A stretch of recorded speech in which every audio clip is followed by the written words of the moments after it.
Hello and welcome. Our top story today is from South Africa. The country is working to get back its nationals trapped in the Ukraine war. Now, these are the people who were lured into fighting for Moscow by fake job offers. Their bait was an opportunity to live a better life, but they ended up digging trenches and dodging bullets on the front lines.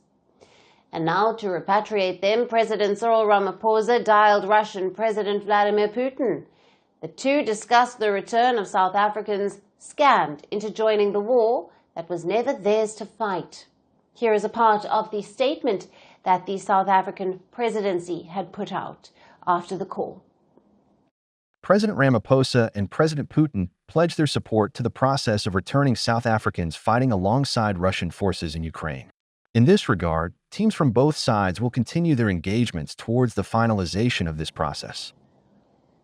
Now, back in November, the South African government said that they had received distress calls from 17 men trapped in Ukraine's Donbas. They were reportedly tricked into joining mercenary forces.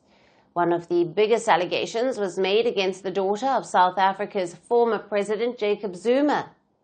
Now, she is among the several people accused of recruiting men to join Russian mercenaries.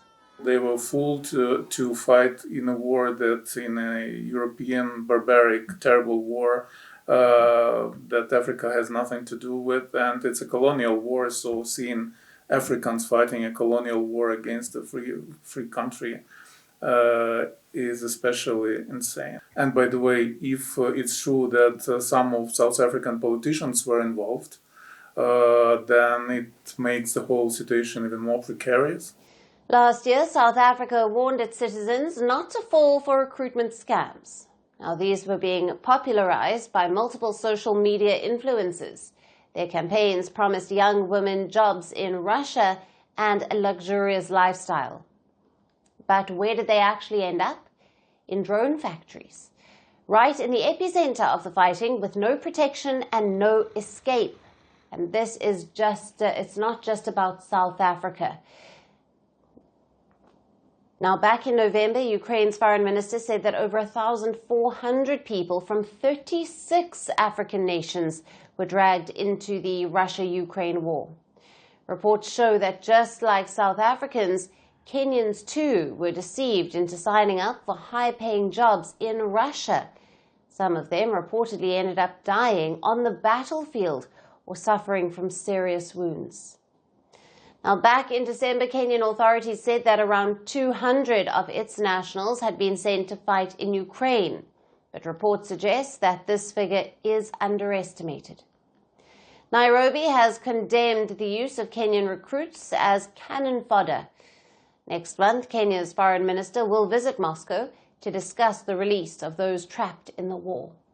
Nairobi also plans to push for the release of Kenyans held as prisoners of war in Ukraine. Now, authorities said that over the past 2 months, over 30 Kenyans have been evacuated from Russia, and fake recruitment agencies have been shut down in the East African country. Now, several young Africans have been trapped in war that they had nothing to do with, all because they dreamed of a better life and better pay. But their dreams were crushed by the brutal reality of war.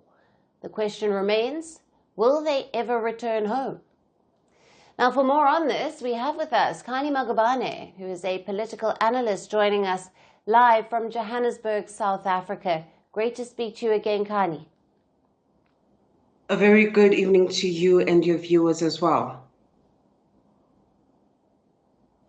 Now, Kani, what does President Ramaphosa's direct engagement with President Putin signal diplomatically?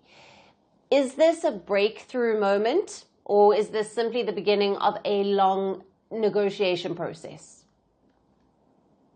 Well, I think first things first, it has to be made clear that this is a distressing situation, because as much as we know that 17 men had made the distressed call to South Africa to rescue them, but we don't know how many before them were sent to Russia and how many have died in the lines of battle. Now, what this signals is that South Africa is using its position as part of the BRICS nation to negotiate for the return of these South Africans. In earlier reports, we had read that about 14 million rand had been paid for these 17 individuals to go to Russia, and that a ransom was being sought, or a repayment rather was being sought for their return. And these are some of the diplomatic issues that South African officials working with Russian officials are going to have to deal with. However, what is even more glaring and what is even more important is asking, how are these illegal recruitment agencies recruiting on behalf of an official military? Because it's not as if the individuals are going to fight on the sideline. They are fighting with the official Russian military. So the question is, why is the Russian military recruiting Africans to go and fight with them, and why are they using clandestine methods? These are literally non-trained people that are being put in the front lines of fierce battle. And the Russians, I think, need to come clean on this. How were these individuals able to join the official military? Because for all intensive purposes, only Russian soldiers are supposed to be allowed within the confines of that war. But we saw those South Africans, the Kenyans and Zimbabweans as well. Most recently, it's been revealed that Zimbabweans themselves have fallen, along with the many 36 African countries. So the Russian government needs to come clean. Why were these Africans part of the official Russian military? On that. Right. And given the reports that these people were lured under false pretenses, what legal and diplomatic mechanisms actually exist to secure their release from these Russian-linked mercenary groups? These are extraordinary circumstances, and I can only speak for South Africa and not so much for the other African countries. For us, definitely, we have our diplomatic missions and we have our diplomatic channels that we have to use, and it's going to take negotiations between Russian officials. And once again, this comes back to my first point. Now we are negotiating on official platforms for something that took place illegally to begin with. So now we need to employ official channels within the diplomatic community for South Africa. South Africa may end up having to pay the money that is being demanded for the release of these South Africans. I do suspect that South Africa will have to pay. I don't think they'll be able to get around it, because the individuals who did secure them paid a high amount. And I think that also we need to look at the involvement of former President Jacob Zuma's daughter, Duduzile Zuma, in terms of how much money did she receive, if she was indeed a part of this. And also last month in January, there were about 4 individuals, including a high-profile journalist, that was arrested for these very same recruitment schemes. And so it would seem that it's not just the 17 people who sent out a distressed message, but there were many more that went to Russia that fell beneath the radar that we are not even aware of. I don't think this is the full picture. South Africa can't be fighting so hard only for 17 people. I think there's a lot that's been hidden, and Russia is playing its cards close to its chest and is not really telling the world the truth. And Kani, with, as you've mentioned, these similar recruitment cases that are emerging from across Africa, what does this reveal in the broader picture about the scale of foreign mercenary recruitment on the continent, and how and why, how vulnerable are these young Africans to these schemes, and why the focus on Africa?